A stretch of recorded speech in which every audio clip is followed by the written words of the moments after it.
everyone. So I decided that I would do a video on my labor and delivery process because when I was pregnant, I definitely came to YouTube a multiple number of times looking for a video where somebody was telling me step by step what happened, what they experienced, what they wish they would have experienced. So this video is kind of gonna be my expectations versus reality video because I definitely had expectations and my reality was definitely different from that. So yeah, I figured for anybody who's wanting to have a video to reference off of, this would be the perfect one. Obviously everyone's experience is different, but this will be a good kind of give you an idea of what to expect if you are pregnant or if you're gonna deliver soon and you just want to hear somebody else's story. Here you go. I was scheduled to be induced May 25th. I was pregnant with twins. They expected my twins to be in the higher 5-pound range, almost 6 pounds. That's what they said. So I was getting ready. I had my hospital bag ready, and I'll do another video on my hospital bag because that's a whole other story in itself. So I had my hospital bag ready. I had my delivery song that I wanted to have played after the babies were born. I had my gown that I was gonna change into because I didn't want to be in the hospital gown.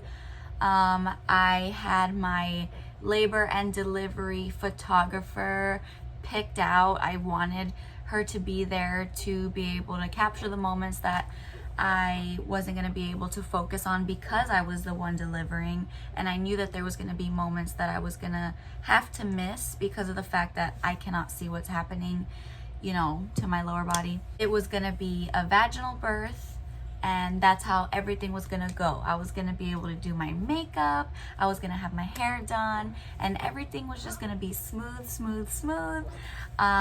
in my head.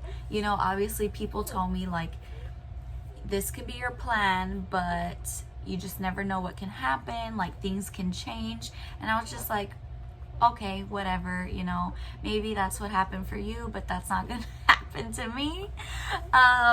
That was just my thought process because that's how I wanted it to be. So baby A was head down for the longest time, and that's how he stayed. And so because baby A was in the head down position, my doctor told me that as long as baby A is in head down position, we can do vaginal birth. Baby B for a long time was breech, and it was already getting like to the end of my pregnancy, so I was really scared that I was gonna have to have a C-section because that's really not what I wanted. I was so scared of the C-section process because of everything that my mom told me. My mom had 4 C-sections. So based off of my mom's experience and me actually living through those experiences with her, I was just scared of having to go through that. I didn't want to go through that.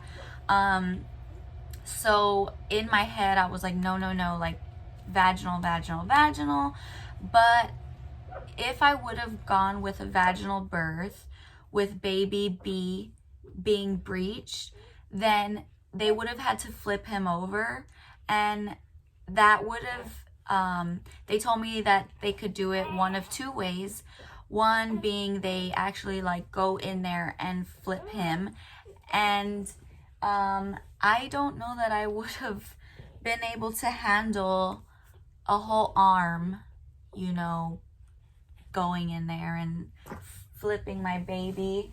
My doctor made it sound very like simple, but I just know that I knew that it wasn't gonna be that simple. You know, it's like it's easier said than done, one of those things. Or second way, they would push around my belly to get him to turn, and I didn't know what to expect, like how that was gonna feel. So I was just telling my husband, you know what, I think I'm just gonna have to suck it up and do a C-section. If he doesn't turn head down, I don't want to put him through that, and I don't want to put myself through that. So at that point, I was mentally preparing myself to have a C-section if baby B didn't turn head down. Well, at my very last appointment, they did a sonogram, and sure enough, baby B had turned head down, and I was so happy. I was so excited that I was going to be able to deliver both of them vaginally.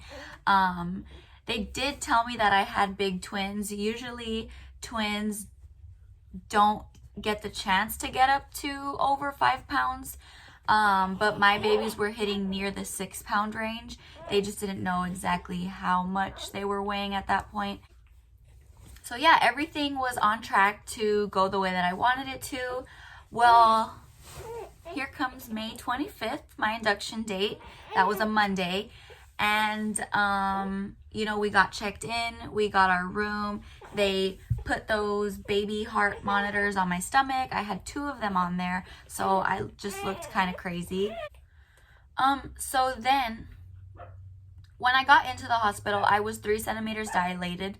So they started me on Pitocin because that was the original plan, to be induced. And everything was going good. I was dilating fine. My water ended up breaking. And as soon as my water broke, I told him to give me epidural, because for the epidural, you do have to stay still. So I didn't want to risk me having a contraction while having to stay still with a needle going into my back.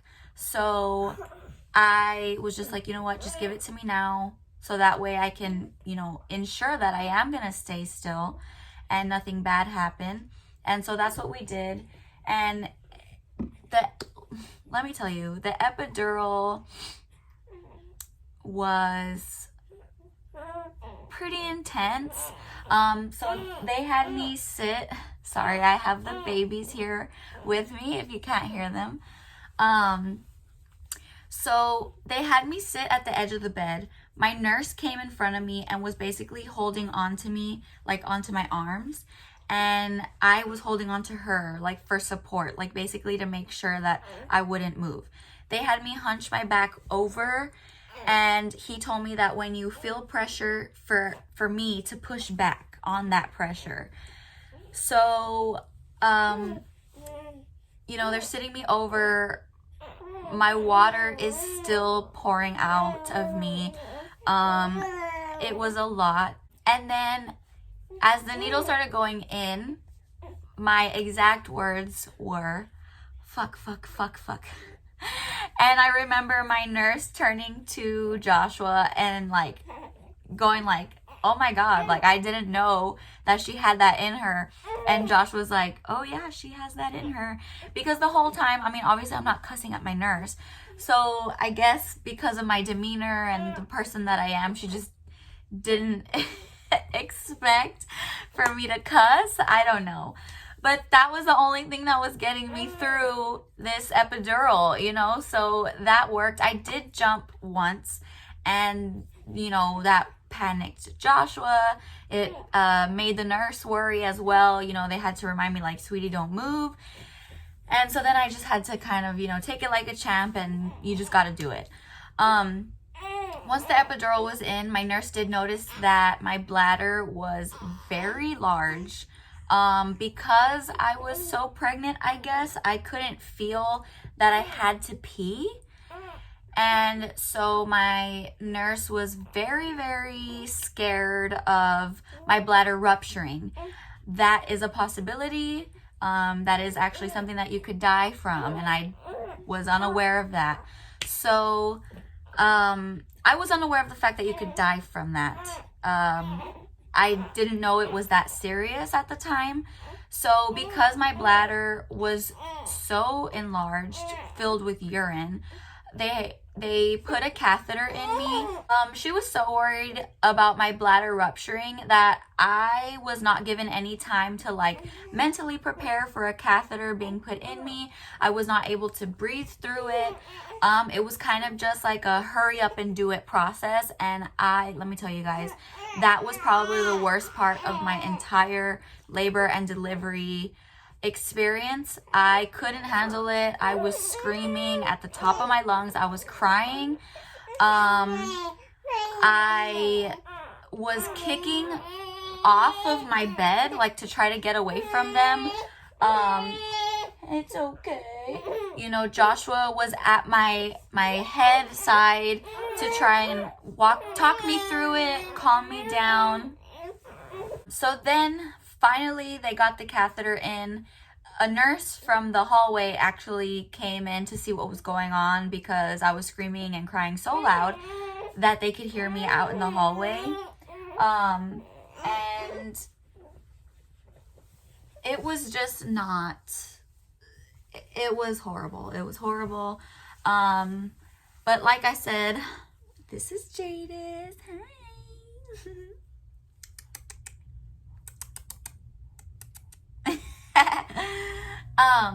So yeah, the catheter was definitely, in my opinion, one of the worst parts of my labor and delivery experience. Once it was over with, once they got it in there, everything was fine. So then it was basically just a waiting game. I was at 8 centimeters dilated for a really long time.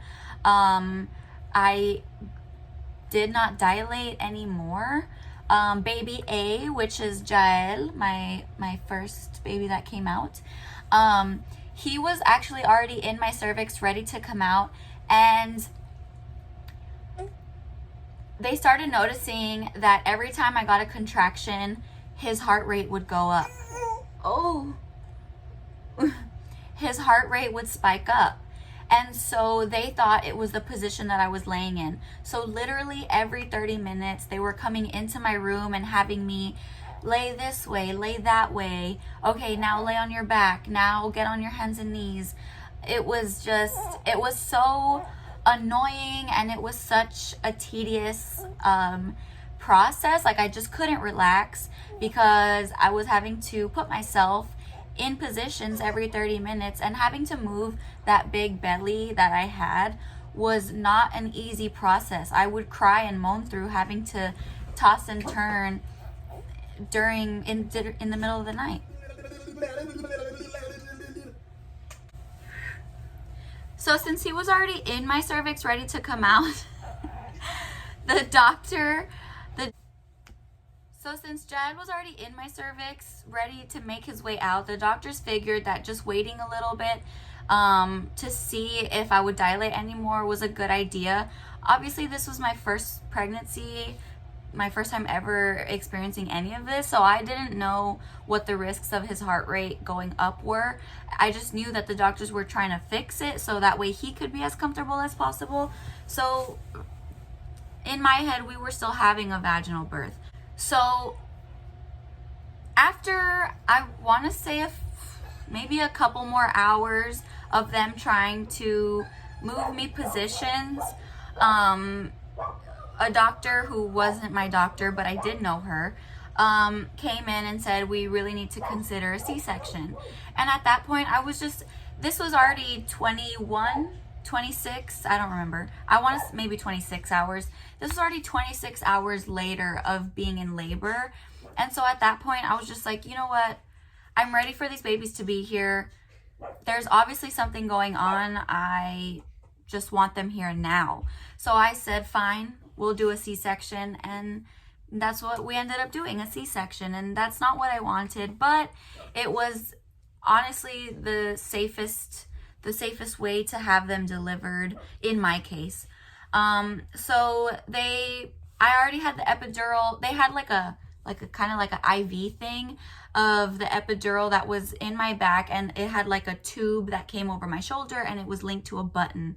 So what they did was they just, since I was having a C-section, they, I guess, just gave me more of a dosage of epidural, so that way I really couldn't feel anything. They put a little hat on me, or like a hairnet thing, and they put a mask on me, and they took me to the OR without Joshua. One of my biggest fears of going through labor and delivery during this pandemic was having to go through it alone. I absolutely was not okay with that. I was really just hoping and praying that that wasn't going to be the case, because I was really scared. And so they took me to the OR by myself first, so that way they could prep me, I guess, without Joshua being there, which I don't see how that makes sense. Which I don't see how that makes sense, because he was going to be in there anyways. So they were prepping Joshua, basically dressing him so that way he could be prepared to be in the room with me. And I just remember I was there. I was already kind of zoning out of it. They don't put you under. They just give you the epidural so that way you're numb from like here down. So I was completely awake through the whole thing. I kept asking, where is my husband? Where's my husband? I wanted to make sure that they didn't leave him out of the room too long. So they finally brought him in. I had a doctor at my head telling me, like, just let me know if you feel nauseous, let me know if you are going to throw up, let me know what you're feeling. If you can't feel anything, just let me know. And then of course I had a doctor and I don't know how many people at the end of the bed, working on my incision.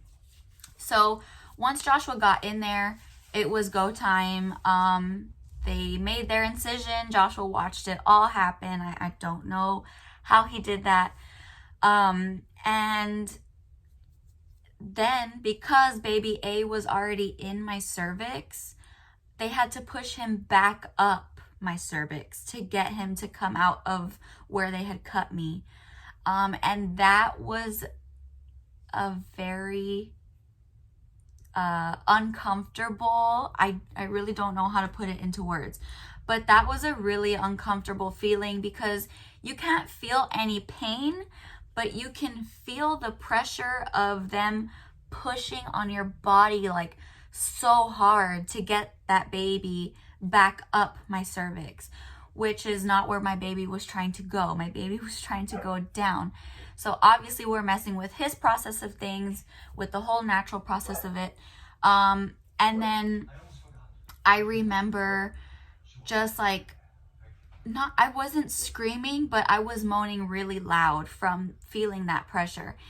And once they got him out, they realized that the reason that his heart rate was spiking was because his umbilical cord was wrapped around his neck twice and over his face. And so in the process of getting him out, he was so swollen. His face was so swollen, like his eyes were swollen shut. His nose was huge and it was purple. He was very, very bruised.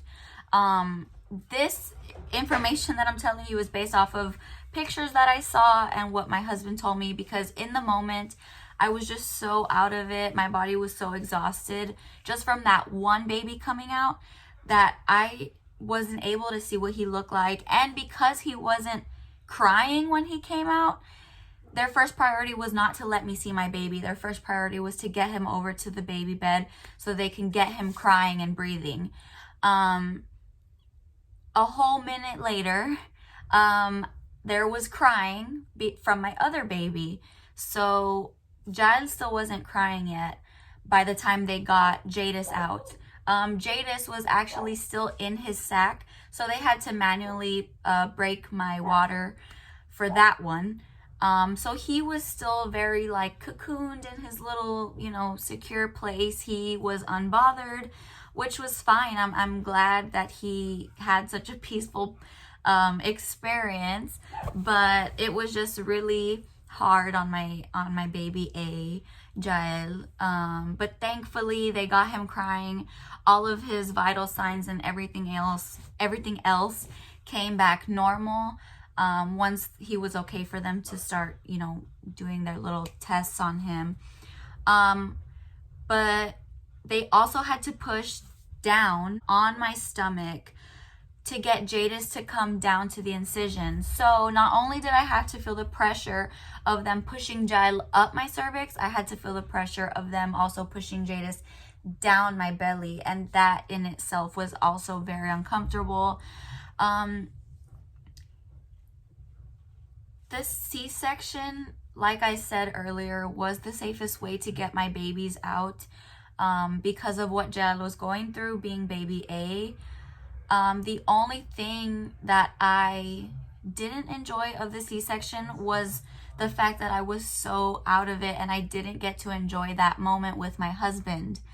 I remember him being so excited for the boys finally being here, and you know, I remember him telling me, babe, they're here, and you know, him talking to me right here and telling me like just look that way, like they're here.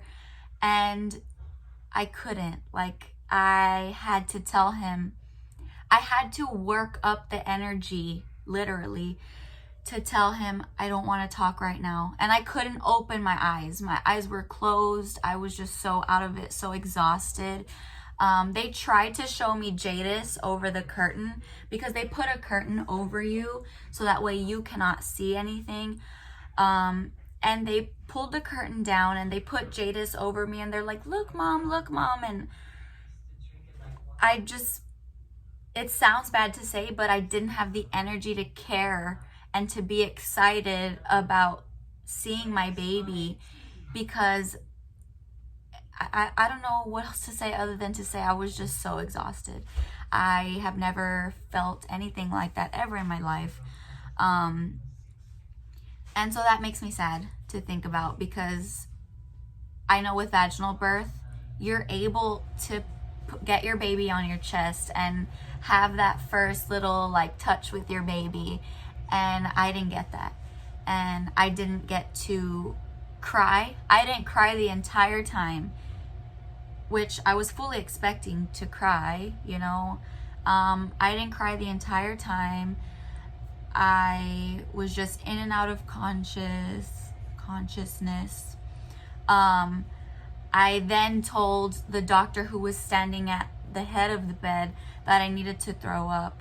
And I remember them putting a bowl here and I was just like dry heaving. Like I would gag and nothing would come out. I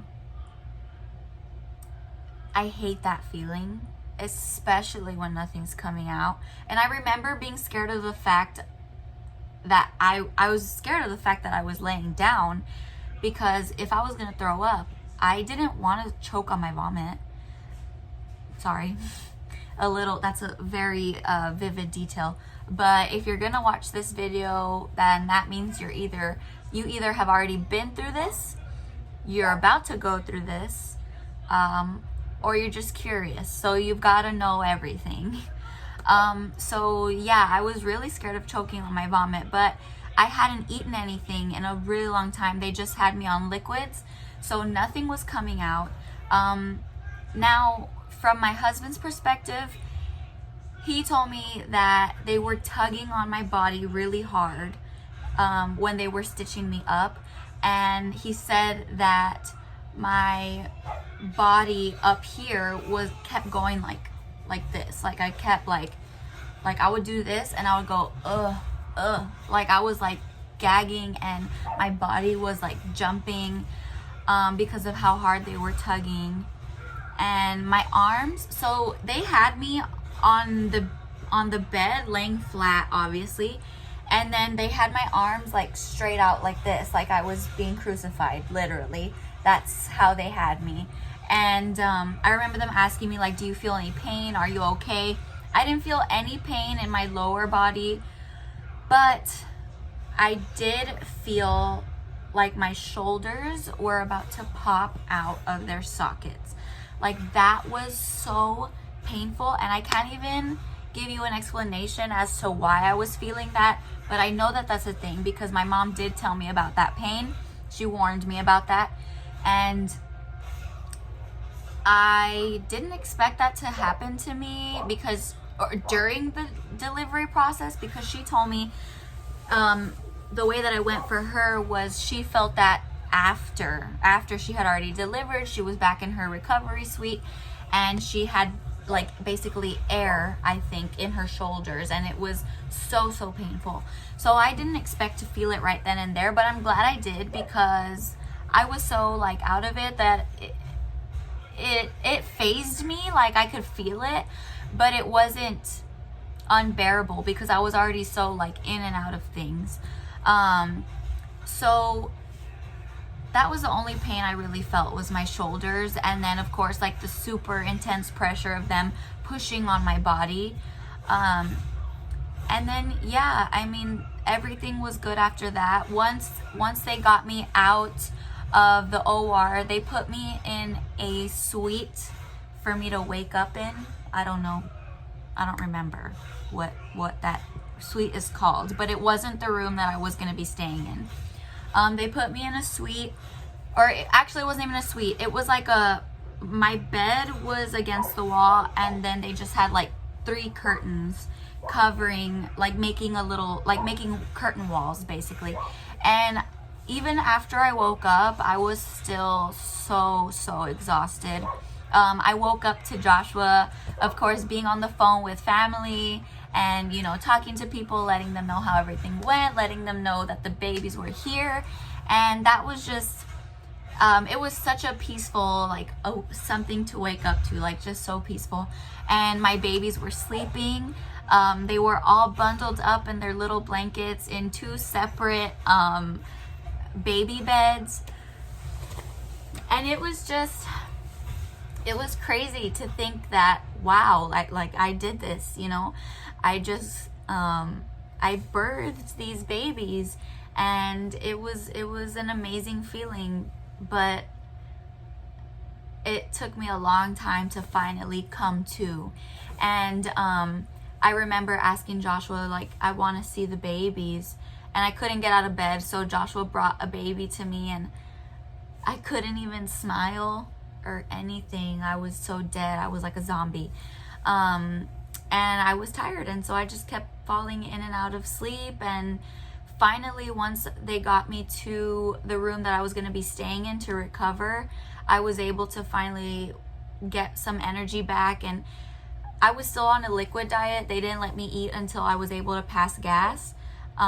So once I passed gas, I was able to have a meal, and let me tell you, I didn't expect the hospital food to be as good as it was. It was really good, and it was something that I looked forward to every single day, breakfast, lunch, and dinner.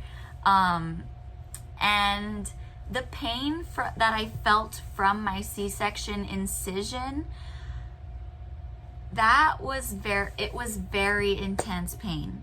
When I was laying down in bed, I couldn't feel anything because I wasn't moving, and I was on really high pain medication. But once I needed to get out of bed, like I needed to use the restroom, I needed to change out of my underwear, change my pad, whatever. Once I had to start doing all of that, that is when I felt the pain from my incision. It was really hard to get out of bed. I had to use a walker to help me. I needed like physical help getting off of the bed, but once I was off of the bed, I had to stay like hunched over for about a minute or 2 before I was actually able to pull myself up all the way, like straight up. And I had to take the tiniest steps. You cannot take big steps. Like, everything is like turtle motions, and that's okay. That's part of the process. I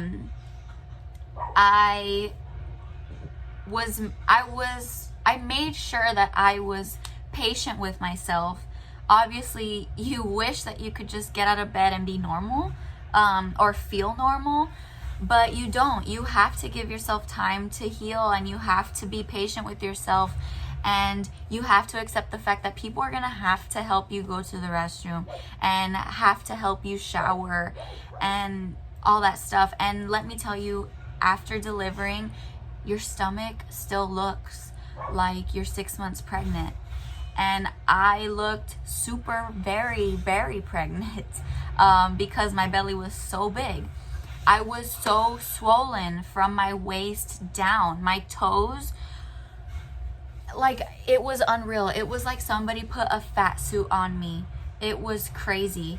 And they had to put these like compression things on my calves so that way it could help prevent any like blood clots. And the swelling wasn't going down.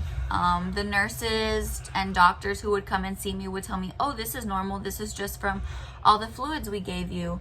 As long as you drink water and you pee a lot, like, it'll go down. This is normal. And I was just like, okay. Well, the swelling never went down.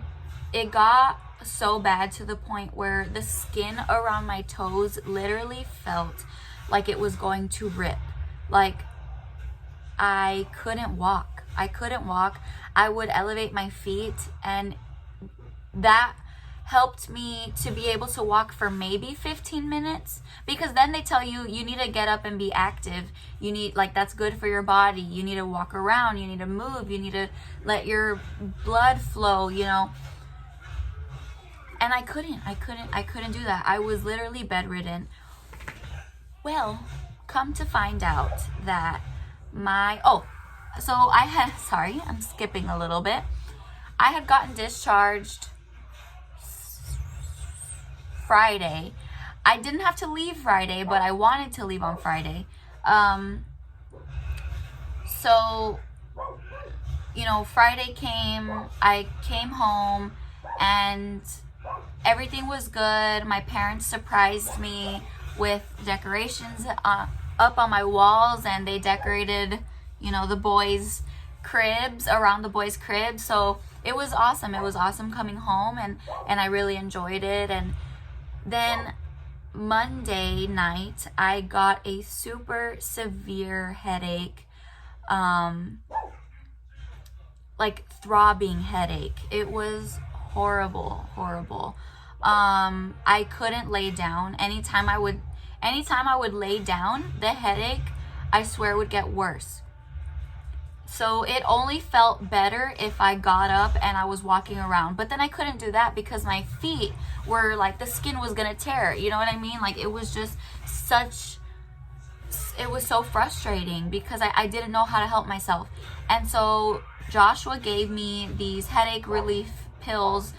I took them and it helped me for about an hour, and I was able to fall asleep. Well, then at 2 in the morning, I woke up again, and it was just so much worse. And I told Joshua, I can't take this. Like, this is too much. And he had bought a blood pressure machine, and we were taking my blood pressure. My blood pressure was 178 over like 108. And that is horrible if you know anything about blood pressure, because I knew nothing. I mean, we both knew nothing about blood pressure. So once we realized that, okay, this is super high, I called the doctor. They told me that I could wait till 8 in the morning and go into my OBGYN so she can check me out, or I could readmit myself into the women's center where I gave birth. So I was like, okay, it's already 5 in the morning, because I couldn't sleep because of the stupid headache. It's already 5 in the morning. I can wait it out. You know, I'll just walk around so it can, you know, die down a little bit. But my blood pressure actually got to 198 over 111. And my headache was just getting worse and worse. So I told Joshua, I can't do this. We need to pack up the boys. We need to get everything we need for them and go to the hospital. So thankfully, I did not wait till 8 in the morning. I went to the hospital, and my blood pressure at that point was at 201 over 111.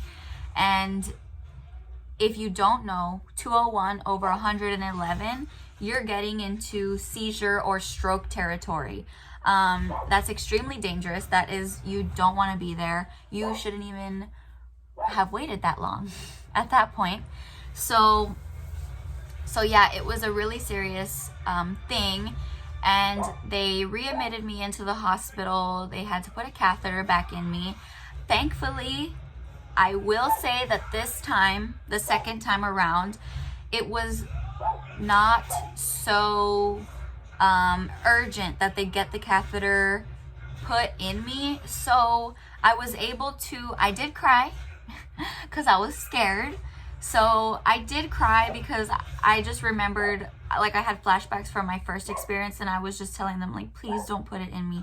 Please don't do that. Like, I can just get up and go pee, you know, like, I don't care. Like, I don't care if it's inconvenient. And they were like, no, like, we just need you to rest. We need you to basically not stress out about anything. And so I was just like, fine. So Joshua, of course, was there, had his hand on my head, and was like basically like, you know, walking me through it and talking me through it and telling me to just breathe. And it was uncomfortable, but it was so much easier. It went perfectly. I did not scream. I did not cry. I mean, I cried because I was scared, but I didn't cry of pain. So yeah, I mean, the catheter the second time was definitely a better experience. Then I was in the hospital for a good 4 or 5 days after that before I was able to finally go home. And while I was in the hospital, my swelling went completely away. And it was crazy because seeing my legs go back down to their normal size was just so weird. Like, I remember asking Joshua, were my legs this skinny before I got pregnant? Like, I don't remember them being this skinny. And I was honestly really disgusted with how small my legs were because I was so used to seeing them be big. And yeah, so from there, I mean, it was just uphill. My recovery was amazing. I was able to do things by myself really quickly. Once I was able to recover from the swelling, I was able to get up, walk around, you know, play with Joshua, like, because we would, you know, wrestle with each other or whatever. Obviously, I wasn't doing anything crazy to where my incision would open, but I was able to get back to normal life with my husband for the most part.